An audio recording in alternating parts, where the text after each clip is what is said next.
Hello everyone, এখানে নিয়ে এসেছি দুটো ফুলের কালার ফিলিং ভিডিও।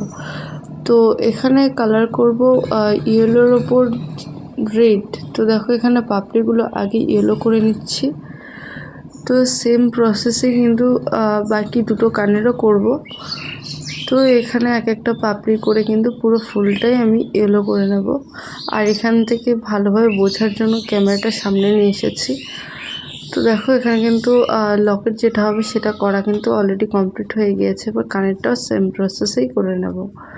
এরকমভাবে কথা বলতে বলতে কিন্তু একটা কানের অলরেডি করা কিন্তু কমপ্লিট হয়ে গেছে। এরপর নেক্সট পার্টটা বাকি।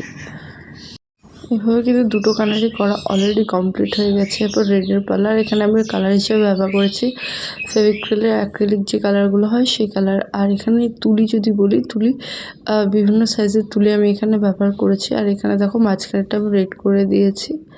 আর রেড করার পরে সাইডে কিছু শেড করে নেবো, সেটাও কিন্তু রেড দিয়ে শেড করব। আর সেম প্রসেস কিন্তু কানেরগুলো করে নেব। দেখো এখানে কিন্তু লকেটটা অলরেডি কমপ্লিট হয়ে গিয়েছে। এরপরও কিছু কাজ বাকি আছে, সেটাও তোমাদের সাথে শেয়ার করব। তো তার জন্য যে কালারটা লাগবে সেটা কিন্তু অবশ্যই ব্ল্যাক কালার।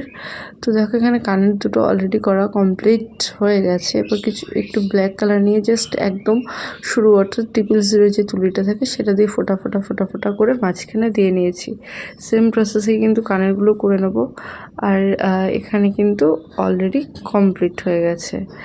তো এরপরে যে ফাইনাল লুকটা আসছে সেটা অবশ্যই তোমাদের সাথে শেয়ার করব। তো চলো, এই যে ফাইনাল লুক, কেমন হয়েছে কমেন্ট করো। টাটা।